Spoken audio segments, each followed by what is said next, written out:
નમસ્કાર. આપણી આજની આ ઊંડાણપૂર્વક ચર્ચાનો વિષય છે ધોરણ 10નું ગુજરાતી પાઠ્યપુસ્તક. એમાં જે કેટલીક મુખ્ય સાહિત્ય કૃતિઓ છે ને એના પર આપણે નજર કરવાના છીએ. હા, બરાબર. આપણી પાસે એક યાદી જેવું છે જેમાં કૃતિ, કર્તા, સાહિત્ય પ્રકાર અને ક્યારેક તો મૂળ સંગ્રહનું નામ પણ છે. હમ તો આપણો પ્રયાસ એવો રહેશે કે આને ખાલી એક યાદી તરીકે ના જોઈએ, પણ હમ ગુજરાતી સાહિત્યની જે વિવિધતા છે એની એક ઝલક મળે. ચોક્કસ ચોક્કસ. આ યાદી આમ નાની લાગે, પણ એમાં સદીઓનો પટ અને જાત જાતના સાહિત્ય પ્રકારો સમાયેલા છે. ખરેખર રસપ્રદ છે. તો ચાલો શરૂ કરીએ. હા. પહેલી જ કૃતિ લઈએ. ભક્તિ કવિતાથી શરૂઆત. વૈષ્ણવ જન. હા. સાહિત્ય પ્રકાર છે પદ. કર્તા નરસિંહ મહેતા. હા. અને આ તો નરસિંહ મહેતાના શ્રેષ્ઠ પદમાંથી લેવાયું છે આ રચના. મને લાગે છે કે ખાલી ગુજરાતમાં જ નહીં, આખી દુનિયામાં લોકો જાણે છે, ખરું ને? હા. બિલકુલ સાચી વાત. નરસિંહ મહેતા, આપણા આદિકવિ. એમનું આ પદ તો ખાસ કરીને ગાંધીજીના લીધે આખી દુનિયામાં પહોંચ્યું. પદ જે છે ને એ મધ્યકાલીન ગુજરાતી સાહિત્યનું એક મુખ્ય સ્વરૂપ હતું. આમ સહેલી ભાષામાં ભક્તિ અને જ્ઞાનની વાત. હમ વૈષ્ણવજનમાં તો એક આદર્શ માણસ કેવો હોય એના લક્ષણો બતાવ્યા છે, અને એ વાત આજે પણ એટલી જ લાગુ પડે છે. બરાબર. હવે ભક્તિ પરંપરામાં જ યાદીમાં આગળ જઈએ તો ત્રીજા નંબરે છે શીલવંત સાધુને. હા, ગંગા સતીનું ભજન. હા, ભજન છે અને કર્તા ગંગા સતી, અને સંગ્રહ છે ગંગા સતીની ભજન ગંગા. તો પહેલા નરસિંહ મહેતાનું પદ અને હવે ગંગા સતીનું ભજન, બંને ભક્તિ રચનાઓ જ છે. એમાં આમ શું સામ્ય અને શું તફાવત કહી શકાય? સારો સવાલ છે. જુઓ, બંનેમાં ભક્તિ અને આધ્યાત્મિકતા તો કેન્દ્રમાં છે જ. હા. પણ નરસિંહ મહેતાના પદોમાં ઘણીવાર આપણને તત્વજ્ઞાન, ઉપદેશ એવું વધારે જોવા મળે. હા. જ્યારે ગંગા સતીના ભજનો, જે એમણે પાનબાઈને સંબોધીને લખ્યા છે ને, એમાં પેલી ગુરુ શિષ્ય પરંપરા અને અંદરની સાધના એના પર વધુ ભાર હોય એવું લાગે. અચ્છા. અને ભજન જે સ્વરૂપ છે, એ ઘણીવાર સમૂહમાં ગાવા માટે વધુ અનુકૂળ હોય. ભાષા પણ કદાચ થોડી વધુ લોકભોગ્ય હોય. પણ બંને આપણા ભક્તિ સાહિત્યના મોટા આધારસ્તંભ છે. બરાબર. ભક્તિ કાવ્યો પછી હવે થોડા અલગ પ્રકારના કાવ્ય સ્વરૂપો પર આવીએ. યાદીમાં 5મા ક્રમે છે દીકરી. હા, ગઝલ. હા, ગઝલ છે. કરતા છે અશોક ચાવડા દેદિલ, અને એ પગરવ તળાવ સંગ્રહમાંથી છે. ગઝલ તો બહુ જ લોકપ્રિય કાવ્ય પ્રકાર છે નહીં? અરે હા, ખૂબ જ. ગઝલ આમ તો મૂળ અરબી ફારસીથી આવી, પણ ગુજરાતીમાં એવી ભળી ગઈ છે ને કે આપણી જ લાગે. એનું બંધારણ, પેલું રદીફ, કાફિયા, મતલા, મક્તા, અને દરેક શેરમાં એક આખો સ્વતંત્ર વિચાર, એ એની ખાસિયત છે. હમ અશોક ચાવડા બેદિલ જેવા જે આધુનિક કવિઓ છે, એ આ સ્વરૂપ દ્વારા આજની સંવેદનાઓને બહુ સરસ રીતે રજૂ કરે છે. અને દીકરી જેવું શીર્ષક છે એટલે કદાચ વાત્સલ્ય ભાવ કે એની આસપાસની વાત હશે. હા, એવું બની શકે. ગઝલ પછી 7મું નામ છે હું એવો ગુજરાતી. આ એક ગીત છે. કરતા વિનોદ જોશી.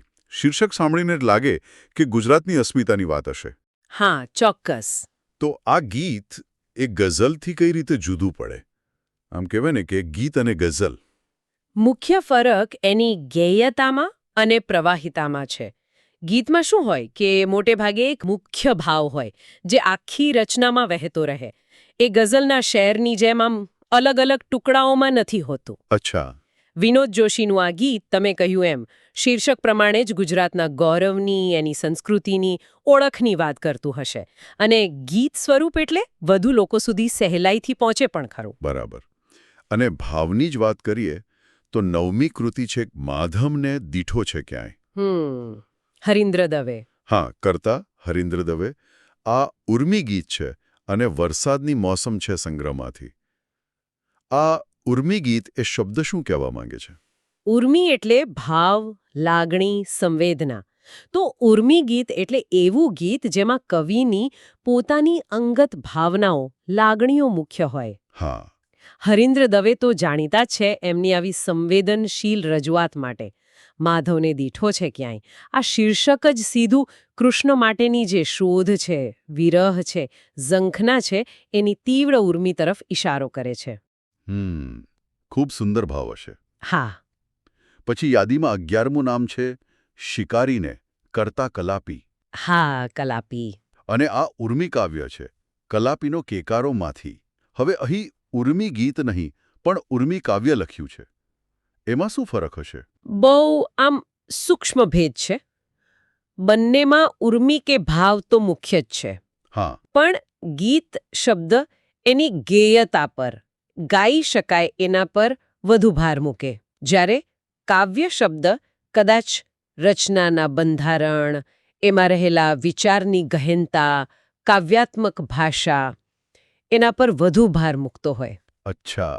કલાપી, જેમનું મૂળ નામ તો સુરતસિંહજી તખ્તસિંહજી ગોહિલ, એમની કવિતામાં કરુણા અને પ્રકૃતિ પ્રેમ ખૂબ જોવા મળે. શિકારીને કદાચ પેલી જીવદયાની વાત કરતું હોય, શિકાર સામેનો એક ભાવનાત્મક પ્રતિભાવ હોય, એવું કાવ્ય હોઈ શકે. અને કલાપીનો કેકારો તો ખરેખર ગુજરાતી સાહિત્યનો અમૂલ્ય ગ્રંથ ગણાય. હા, બિલકુલ. અને કાવ્ય પ્રકારોમાં છેલ્લું જોઈએ 13મી કૃતિ વતનથી વિદાય થતા. આ સોનેટ છે. હા, જયંત પાઠકનું. હા, કરતા જયંત પાઠક. અંતરિક્ષ સંગ્રહમાંથી સોનેટ વિશે કંઈક કહેશો. એનું બંધારણ ખાસ હોય છે ને? હા, સોનેટ એ યુરોપથી આવેલો કાવ્ય પ્રકાર છે. એનું બંધારણ ચોક્કસ હોય, 14 પંક્તિઓ હોય. 14 પંક્તિઓ. અને એની પ્રાસ રચના, વિચાર કઈ રીતે આગળ વધે એનો પણ એક નિશ્ચિત ક્રમ હોય છે. જૈન પાઠક જેવા મોટા ગજાના કવિએ આ સ્વરૂપમાં બહુ સરસ રચનાઓ કરી છે. વતનથી વિદાય થતા શીર્ષક જ સૂચવે છે કે વતન છોડતી વખતે જે દુઃખ થાય, જે યાદો આવે, જે લાગણીઓ અનુભવાય, એની વાત હશે. અને સોનેટનું બંધારણ આવા ઊંડા ભાવને ટૂંકમાં પણ બહુ સચોટ રીતે રજૂ કરવામાં મદદ કરે છે. અદ્ભુત. આપણે પદ, ભજન, ગઝલ, ગીત, ઉર્મી ગીત, ઉર્મી કાવ્ય, સોનેટ, કવિતાના કેટલા રૂપો જોયા. ખરેખર. હવે થોડું ગદ્ય તરફ વળીએ. યાદીમાં બીજું નામ છે રેસનો ઘોડો. હા, વર્ષા અડાલજાની નવલિકા. બરાબર. નવલિકા છે, કરતા વર્ષા અડાલજા, અને કોઈકવાર થાય કે સંગ્રહમાંથી. નવલિકા એટલે આપણી ટૂંકી વાર્તા. આધુનિક સાહિત્યમાં તો આ સ્વરૂપ ખૂબ જ ખેડાયું છે. એમાં શું હોય કે જીવનનો કોઈ એક પ્રસંગ, કોઈ એક પાસું, કોઈ એક પાત્ર, એના પર જ ધ્યાન હોય. વર્ષા અડાલજા તો જાણીતા અને ખૂબ સશક્ત લેખિકા છે. રેસનો ઘોડો જેવું શીર્ષક કદાચ આજ જે સ્પર્ધાનો યુગ છે ને, શિક્ષણમાં કે કારકિર્દીમાં, એની તરફ ઇશારો કરતું હોય. હા, બની શકે. આજની જે વાસ્તવિકતાઓ છે એને આ વાર્તા અસરકારક રીતે રજૂ કરતી હશે. ગદ્યમાં આગળ વધીએ. ચોથી કૃતિ છે ભૂલી ગયા પછી. હા, આ એકાંકી છે. હા. કરતા રઘુવીર ચૌધરી અને ત્રીજો પુરુષ સંગ્રહમાંથી. એકાંકી એટલે શું? નાટકનો જ એક પ્રકાર. હા, એકાંકી એટલે એક અંકનું નાટક. નાનું હોય, ટૂંકું હોય અને ગતિશીલ હોય. એમાં પાત્રો ઓછા હોય અને કોઈ એક જ મુખ્ય વિચાર કે સંઘર્ષ પર એ કેન્દ્રિત હોય. ભૂલી ગયા પછી અને પેલો સંગ્રહ ત્રીજો પુરુષ, આ બધું કદાચ માણસના સંબંધો, યાદો, ભૂલી જવાની વાતો, એની જે ગૂંચવણો છે એને નાટ્યાત્મક રીતે રજૂ કરતું હશે. રસપ્રદ લાગે છે. હવે નિબંધો પર આવીએ.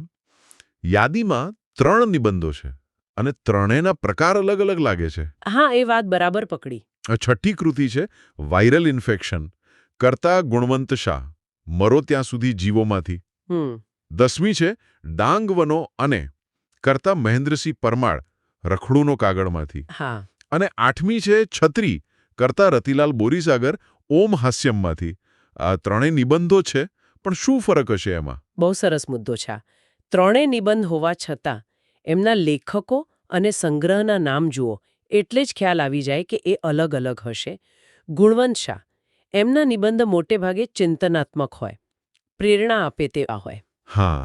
એટલે વાયરલ ઇન્ફેક્શન કદાચ ખાલી શારીરિક રોગની વાત ના હોય, પણ સમાજમાં જે વિચારોનો ચેપ લાગે છે એના પરનું કોઈ ગહન ચિંતન પણ હોઈ શકે.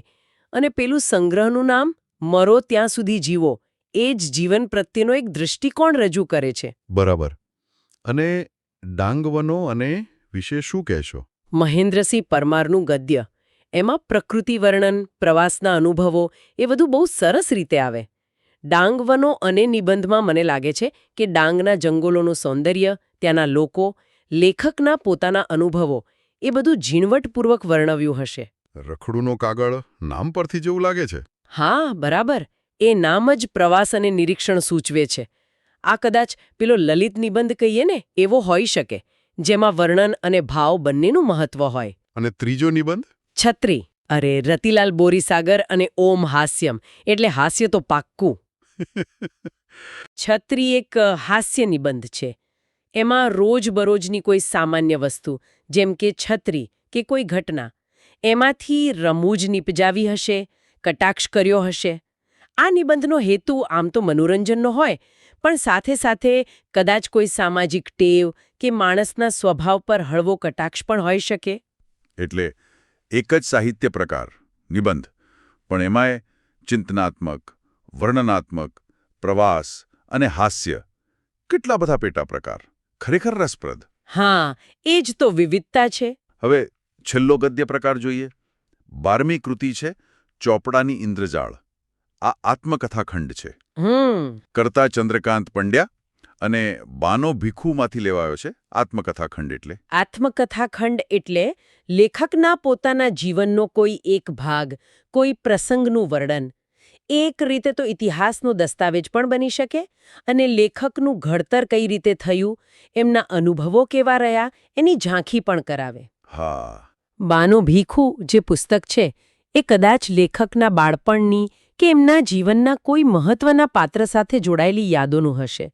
અને ચોપડાની ઇન્દ્રજાળ જે શીર્ષક છે એ કદાચ ગામડાના જીવનમાં પેલા હિસાબ કિતાબના ચોપડા દ્વારા જે શોષણ થતું, ગરીબી હતી, જે સામાજિક વ્યવસ્થા હતી, એના પર પ્રકાશ પાડતું હોય. અંગત અનુભવ દ્વારા કંઈક મોટું સત્ય કહેવાતું હોય એવું લાગે. હા, બરાબર. આત્મકથાખંડની એ જ ખૂબી છે. તો આપણે આ 13 કૃતિઓ જોઈ, એમના સાહિત્ય પ્રકાર, કર્તા, મૂળ સંગ્રહો, આ બધી વાત કરી. આ આખી ચર્ચા પરથી મુખ્ય કઈ બાબતો તારવી શકાય, આમ ટૂંકમાં કહેવું હોય તો? મને લાગે છે કે 4 મુખ્ય મુદ્દાઓ સ્પષ્ટ થાય છે. પહેલું તો ગુજરાતી સાહિત્યમાં સાહિત્ય સ્વરૂપોની કેટલી બધી વિવિધતા છે. આપણે પદ્યમાં જોયું પદ, ભજન, ગઝલ, ગીત, ઉર્મિગીત, ઉર્મિકાવ્ય, સોનેટ. હા. અને ગદ્યમાં નવલિકા, એકાંકી, નિબંધોના પાછા અલગ અલગ પ્રકાર, આત્મકથાખંડ, કેટલું બધું છે. ખરું. બીજો મુદ્દો? બીજું, કર્તાઓનું વ્યાપ. ક્યાં નરસિંહ મહેતા જેવા મધ્યકાલીન કવિ, કલાપી જેવા અર્વાચીન યુગના કવિ, અને ક્યાં રઘુવીર ચૌધરી, વર્ષા અડાલજા, ગુણવંત શાહ જેવા આધુનિક અને સમકાલીન સર્જકો. પેઢીઓનો વિસ્તાર દેખાય છે. હા, એ પણ છે. ત્રીજું, મૂળ સંગ્રહોનું મહત્વ. આપણે જોયું કે મોટાભાગની કૃતિઓ કોઈક મોટા પુસ્તકનો ભાગ છે, જેમ કે કલાપીનો કેકારવ, ત્રીજો પુરુષ, રખડુનો કાગળ. એનો અર્થ એ કે જો વધારે ઊંડા ઉતરવું હોય તો એ મૂળ પુસ્તકો વાંચવા જોઈએ. સાચી વાત. અને ચોથો મુદ્દો? ચોથું, વિષય વસ્તુની ઝલક. ભલે આપણે કૃતિઓ વાંચી નથી, પણ ખાલી પરિચયથી પણ ખ્યાલ આવે છે કે એમાં ભક્તિ, સમાજની વાતો, માણસના સંબંધો, પ્રકૃતિ, હાસ્ય, ગુજરાતની ઓળખ, જીવન વિશેના વિચારો, અંગત અનુભવો, આવા કેટલાય વિષયોની છાંટ જોવા મળે છે. બરાબર. આ 4 મુદ્દાઓ ખરેખર સમગ્ર ચર્ચાનો સાર આપી દે છે. ખૂબ જ ઉપયોગી રહ્યું આ સંક્ષિપ્ત વિશ્લેષણ. આશા રાખીએ કે ધોરણ 10ના ગુજરાતી સાહિત્યની આજે આપણે સફર કરી એ શ્રોતાઓ માટે રસપ્રદ રહી હશે, કંઈક નવું જાણવા મળ્યું હશે. હા. પરીક્ષાની તૈયારી માટે તો આ માહિતી કામની છે જ, પણ એમને પણ ગુજરાતી સાહિત્યમાં રસ જગાડવામાં મદદ કરી શકે છે. બિલકુલ સહમત. આ તો ખાલી એમ કોને કે દરવાજો ખોલ્યો છે. દરેક કૃતિ, દરેક કર્તા પોતે એક આખો અભ્યાસનો વિષય છે. જેમ જેમ વધુ વાંચીએ, વિચારીએ, એમ જ સાચો આનંદ મળે. તમે હમણાં કહ્યું કે મોટાભાગની કૃતિઓ મોટા સંગ્રહોનો ભાગ છે. હા. એના પરથી જ એક વિચાર આવે છે. હા. અને એ જ વાત પરથી મને પણ એક પ્રશ્ન થાય છે, જેના પર શ્રોતાઓ પોતે વિચારી શકે. આપણે સામાન્ય રીતે શું કરીએ?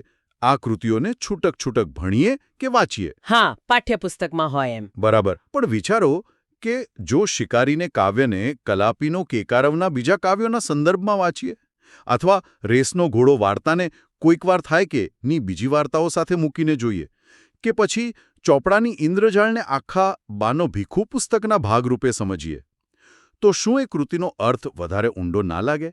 એના બીજા પાસાઓ ના દેખાય? શું પેલો મૂળ સંગ્રહનો જે આખો સંદર્ભ છે એ એક કૃતિને સમજવાની આપણી દૃષ્ટિને બદલી શકે છે? ખૂબ જ વિચારવા જેવો મુદ્દો છે આ.